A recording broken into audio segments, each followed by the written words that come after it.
Hi, everyone. Welcome to Insights from the Couch. Here we are with part one of a very special episode on women's sexuality at midlife with Dr. Laurie Watson. We are so excited to dive in. Welcome to Insights from the Couch, Mental Health at Midlife. Hi, everyone. Laura and I are bursting with excitement. We've got a good one today, guys. So I'm tempted to break out into song like, let's talk about sex, baby. Sex, baby. Let's talk about you and me. I mean, I am breaking out into song. So we are going to have the most fabulous guest on today, Dr. Laurie Watson. She's a sexologist, a couples therapist. She's super famous. She's got a book, a podcast, and I'm going to talk about her background once she hops on. But we're really going to be exploring today sex and desire at midlife. Ooh, it's such a layered topic for some people because this is just a point where so many things are intersecting, like a drop off in female hormones. People have been in long marriages, and then obviously you can have like a new and novel partner that can completely light you up and bring you back. So yeah, there are lots of permutations of sex and desire at midlife. Yeah, and we want to get from our expert, we want to get some insight into what's going on. What can we do when there's low desire for the male? Let's say you're married to a man and he doesn't want to have sex with you anymore. First of all, I just want to say a lot of people aren't having sex. More people than you think are not having sex, are in hyposexual relationships. And I wish there could be more discussion of that so people didn't feel so alone. But what I feel like is the most typical is having sex once a week in a long-term relationship. What do you think? Yeah, that feels right. Although I have seen massive differentiations in desire.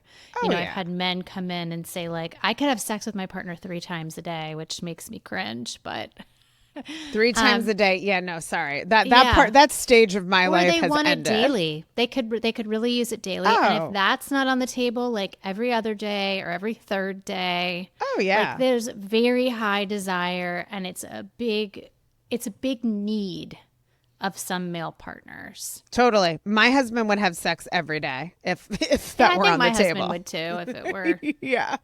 That would be enthusiastic. Hi, Laurie. Hi. How are you? We're so excited to have this you. Dr. Laurie Watson has just joined us. She is incredible. I have done consultations with you. You are so gifted and also a really wonderful human being. But not only that, Laurie is so impressive. She is the host of the top-rated podcast, Foreplay Radio, which if you haven't listened to, you must. She works with Dr. George Fowler, who's incredible as well. And it's just wonderful content. Laura and I both love it. And also, Laurie is the director of a practice called Awaken. Is it Awakening or Awakenings? Awakenings Center in North Carolina. In North Carolina. And she will be hosting an incredible intimate women's retreat on sexuality in November 10th through 12th. So if you're interested in that, check out our website, insightsfromthecouch.org, and we'll have links there where you can sign up. But just to give a little bit about your background too, you're a doctor of sexology, Yes. a certified sex therapist, a certified emotionally focused therapist, and you have more than 30 years of experience working with couples and individuals on love and sex. And as if that isn't enough, you are the author of the book, Wanting Sex Again, How to Rediscover Desire and Heal a Sexless Marriage. And you've been in the media all over, from the New York Times to, you're just everywhere. So have I missed anything, Laurie? I want to make sure I do you justice. No, I think that about covers it. Well, we're so glad to have you here. So exciting to have somebody with your experience, because we have so many questions about marriage and desire and sex.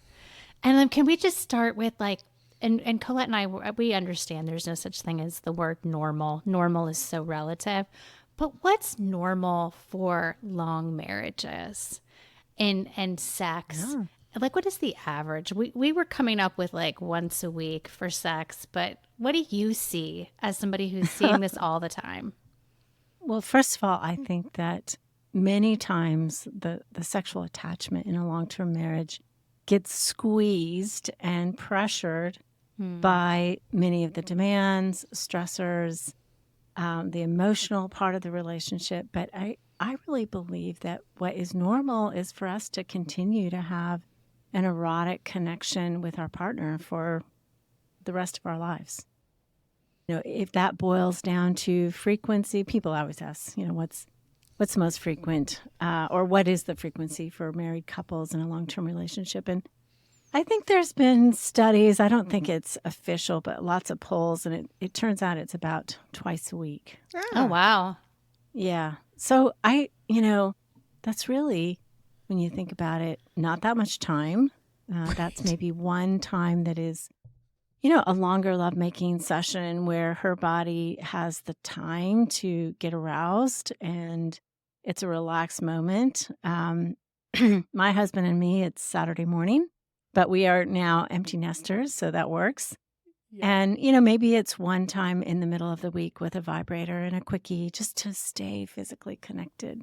Love that. I love that. So sex is kind of one of the things, the main place where people get disrupted easily. I call it's like a fragile window. Emotionally, they get disconnected and physically they get disconnected. And both emotional and sexual connection are what form the strongest bond in a romantic relationship. And so, either one of those can suffer.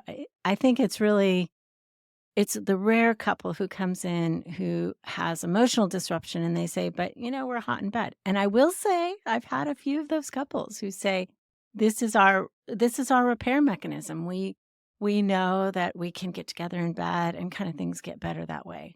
But most people who are disrupted emotionally, then they're also disrupted sexually.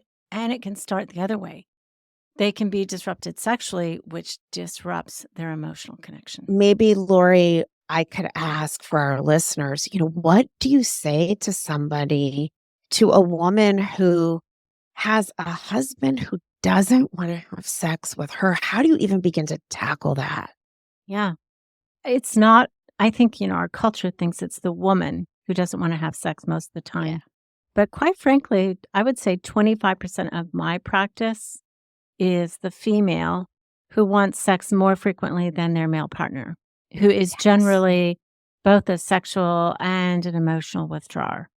So they pull away in both primary areas of the relationship.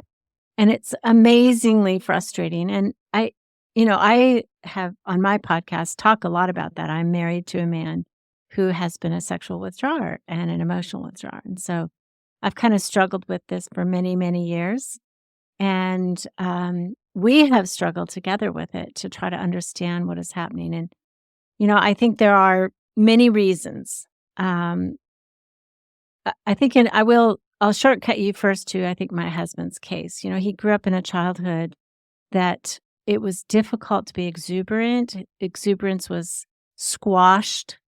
I think it was difficult. There was no sense of safety and emotional sharing. To like someone was to be ridiculed and teased. Mm-hmm. And so sexuality is such an intimate place of connection. Yeah. And you have to really trust somebody to give them your desire. And I think it was so tough for him in the beginning of our marriage. It was the rigorousness of what sexuality demanded, just in terms of kind of the tax on his soul was very difficult. And we've, in hindsight, analyzed it ad nauseum and tried to understand it. But it was really hurtful to me. I was not very sexual when I got married, and I was really looking forward to it. And suddenly, he seemed to want me. And, before marriage, we had a lot of hot and heavy sort of, early sexual connection. Yeah. But then once we were married, when we could do everything we wanted, somehow or another, he kept backing away. It was very confusing. I didn't think anything was different. I hadn't changed very much. I was still the same person. And I was like, wow, what's going on? And I think it is very confusing for women who get this message, because I think there's one thing that you kind of think about as a woman, must not be that attractive, Yes. Or he must be gay.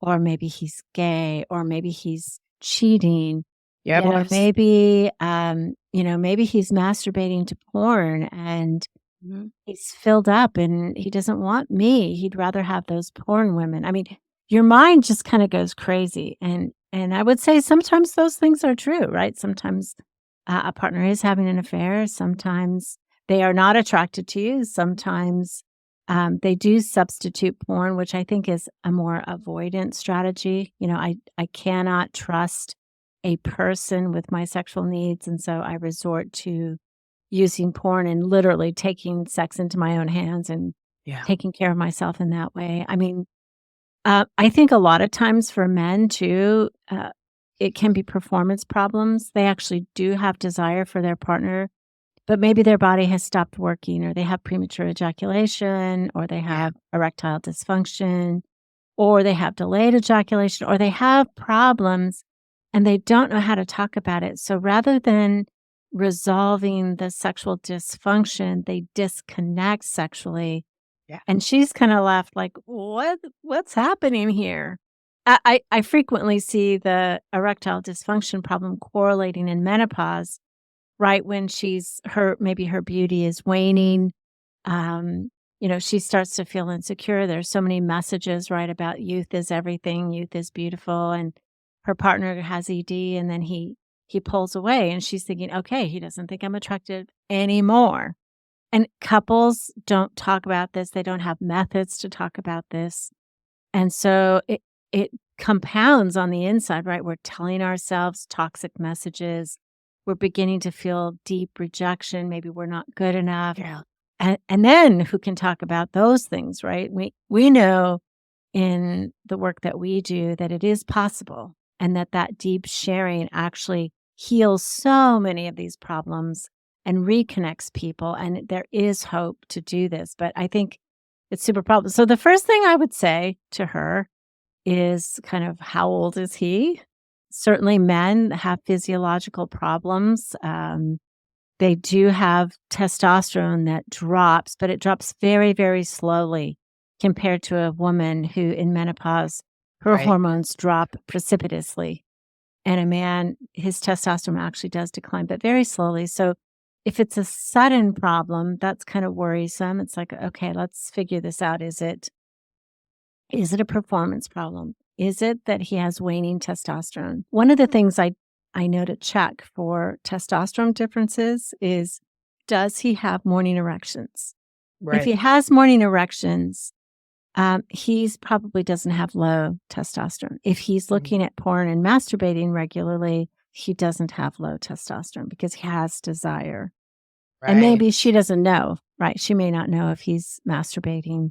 And not all men look at porn to masturbate. Some men masturbate in the shower. But I would also look at the strength of his erection, because sometimes the erection starts to wane a little bit in terms of it's not as hard. And there are lots of reasons for that, not just low testosterone, but trouble with erections can mean low testosterone. So I would Or cardiovascular disease, right? Like, I mean, it's very correlated with the heart. Erectile The blood problems. flow. Yeah. Oh, Laura, you're so smart. Erectile problems are really one of the first signs usually of heart disease. And oh, wow. Yeah. I didn't know that. Yeah, because the capillaries get plugged with cholesterol and it reduces the hardness of the erection. So that's one main problem. But there are other problems like Makes sense. valve regurgitation in the penis also causes reduced stiffness and hardness of the erection. But it's certainly, I mean, if the man is carrying, and this is really pitiful, but if he's carrying about 10 extra pounds on his belly and he's starting to have erectile dysfunction, definitely heart disease is a suspect. So high cholesterol, high blood pressure. Okay. Another thing, high blood pressure medication is a killer of erections. So that could be one thing. And then if it's erectile dysfunction that is the problem, how can we get around it? There's a million ways to get around that. Usually Viagra and all the sildenafil type drugs work. So no matter what the problem, usually those drugs work.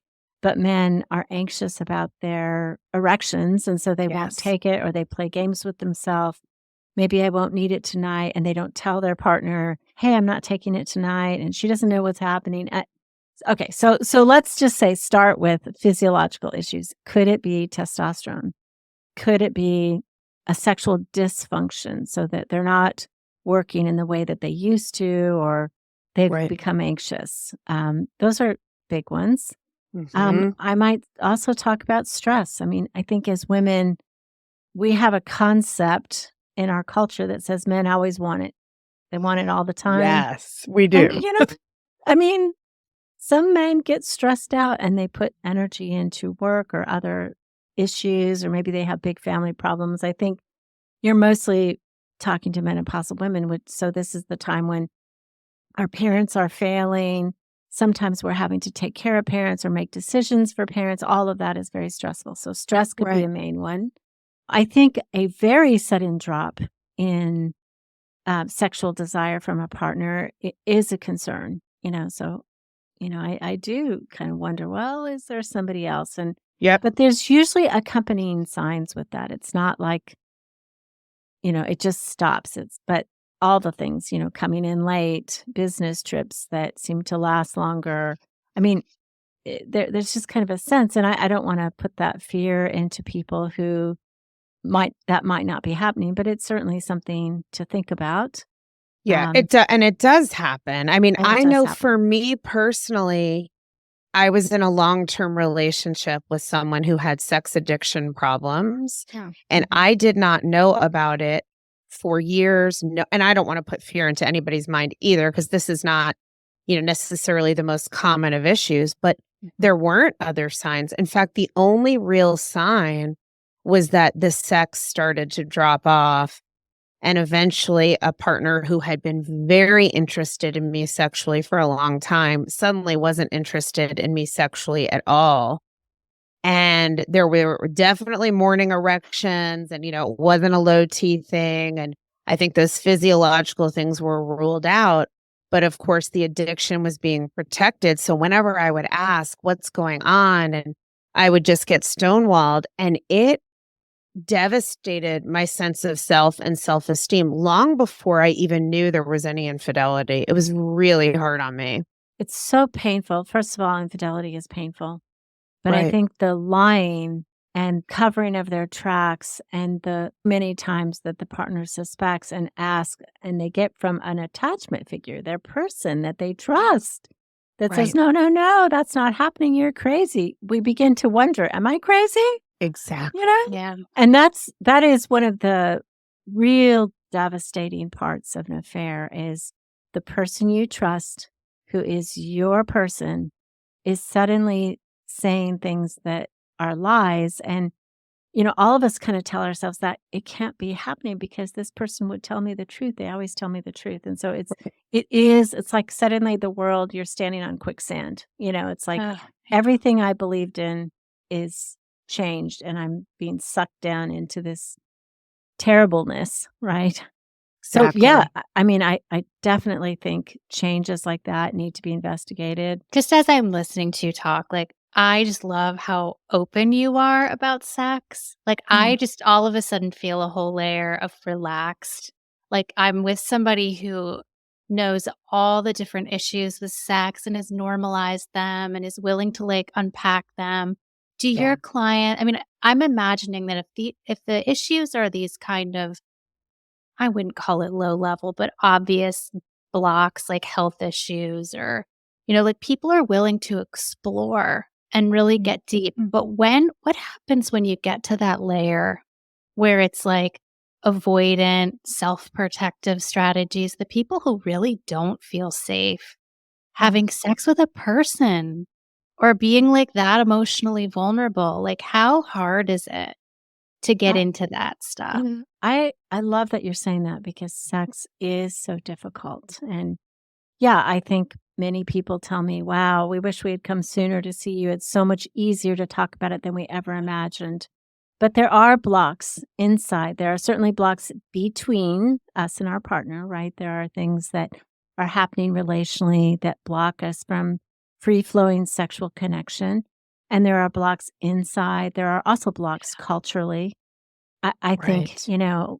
certainly as a woman, I feel the block that says women should not want sex. They should not openly talk about sex. They should, because if you do, then you're a slut. And I don't care. This Ugh, is this is still happening. I mean, we think about you're right. young people, I hear it. this Yeah. generation, like they're so open, they're so free. It's like, no, they are slut shamed too. Absolutely. And then I think, there's intrapersonal, there's things inside us, our history. Maybe we don't remember ever having an orgasm, masturbating. Maybe we were shamed when we were children. Maybe nobody told us the name of our genitals. I mean, how many, I Right. ask this in every college class that I am a guest teacher at. I say, how many of you as women had your mothers tell you the name of your clitoris? And I will maybe have one or two hands. Not me. And I And don't know. I don't Right. even think my mother knows I've had sex, and I have 2 Ah, kids. yeah. And I we just think don't talk like that. We just don't talk like right. And Yeah. one of the most difficult people for women to be the sexual self in front of is often our mothers, ironically. And then, we often Yes. see our own mothers as sexless beings. And we see them usually by the time we even think about it, they're in menopause. And then we enter menopause and it's like, oh my gosh, am I becoming the crone, the sexless woman, Ugh. So going back to kind of the individual blocks, Laura, that you were saying, I mean, it's an obscene number of women who have been traumatized, right? Molestation, rape, date rape, inappropriate touching, inappropriate talk. Some of that can put a layer of, certainly the trauma can be terrible and that needs to be worked through. But there can just be this protectiveness. It's like, I don't know if I ever want to open up. And people fear the loss of control, and not necessarily even because of trauma, but just being able to enter your body and let go, have an orgasm. That can be really scary.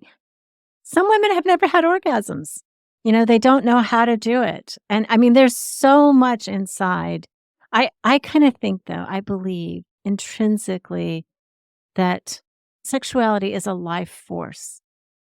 And so I have tremendous too. hope that we can find that life force in whichever client we're talking to, whichever friend, because Yeah. Lord knows all my friends talk to me about sex, I I bet bet. they do. If you were my friend, I'd talk to you about sex all the time. Oh, Me good. too. And I would Me like too. that. And I would like that. But yeah, so it's really this connecting to your life force. What makes you come alive is the epicenter of where you find your sensuality and your eroticism and your thirst for play, right? Like that's the beginning, the genesis of being able to be a sexual being. Yes, I love the way you put that. Thank you. I think and that's what we see, right, as therapists, that so many people are disconnected from their own internal life force. And then that's yet another factor that can really interfere with your ability to enjoy sex with your partner. So if you can't go there within you, how are you going to connect anyone else on that level? Right. How do you let somebody else into this place? Right. And then you add all the sexual trauma. This is the thing that's been very surprising to me as a therapist. I feel very lucky, and this is a sad comment to make, that I haven't had any sexual assault or trauma because it is so ubiquitous. It is so commonplace. I had no idea how few women haven't been touched by something like that. And it's really, I have goosebumps right now, even as I say, it's heartbreaking. And I don't know that the general public realizes how common this is, and that not that men haven't also been sexually abused and assaulted. I don't we mean know to More that's and discount more that. often. Right. Much more often also. I'm just talking about women here, but I think, it can be so hard to feel safe in sex. It can be. It can be. Yeah. And as we were just laughing and joking, like if we were, lived in the same city, and let's do that sometime, y'all.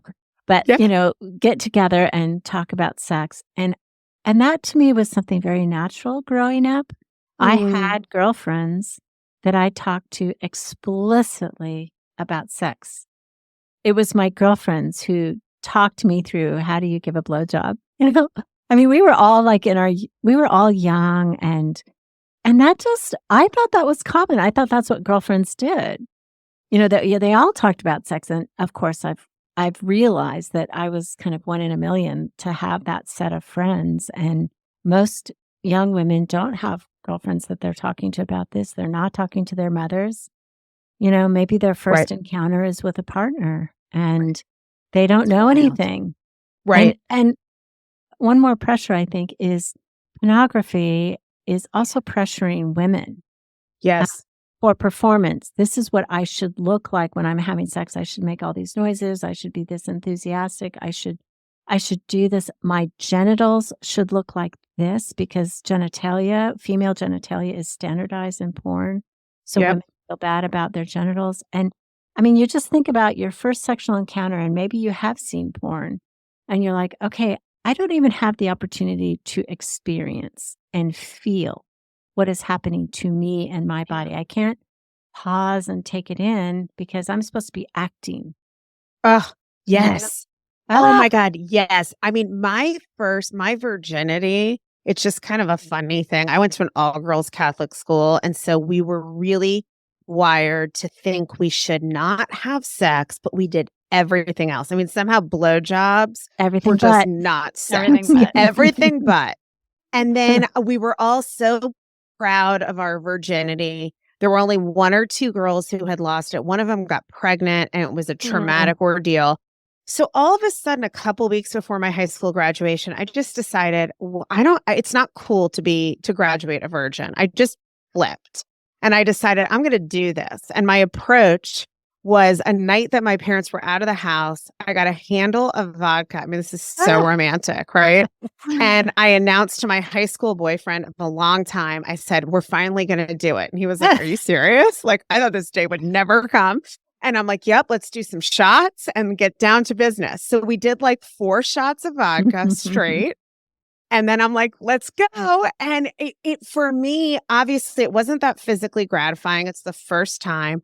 I was sort of an observer above my body going, is this what it is? Like, I'm just being thrust into, like, I'm like a plastic container. Like, it was disembodied.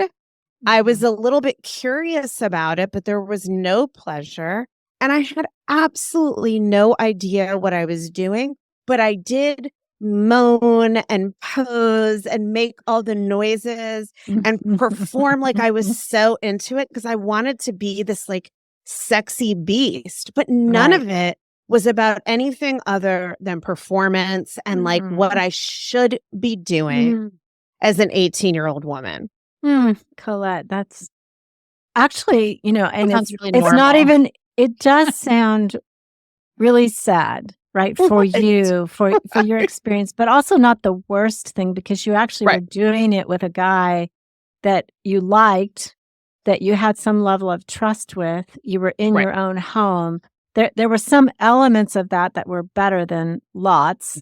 I agree. But I think this pressure, right, to show off something versus the inside part that I could feel. And let's just compare that to 2 generations ago, maybe 3 generations ago. Many times people had sex with only people they were married to, right? After marriage. So there was a lot of trust, a lot of safety. They had never seen porn. They had never even seen, I mean, my grandparents, so let's talk about my grandparents because that's the generation I'm talking about. They had never seen glossy magazines of other women. They had never seen the movies. They were not comparing themselves, their shape, their body to supermodels or any model or even actresses because that hadn't come to the small town yet. So they were only comparing themselves to Mary Jane who lived next door, perhaps. But they had no idea what Mary Jane was doing in bed. So I think some of their first experiences were sensory. They allowed themselves to feel, to explore, to experiment. They didn't have high expectations for what that first moment should be. And I feel sad that y'all didn't know enough about how to make it really pleasurable for you too. Yeah. And that's one of my specialties is I wish all virgins would seek out therapy and sex therapy so that they can actually have a good first experience that isn't painful and that is sexual and pleasurable.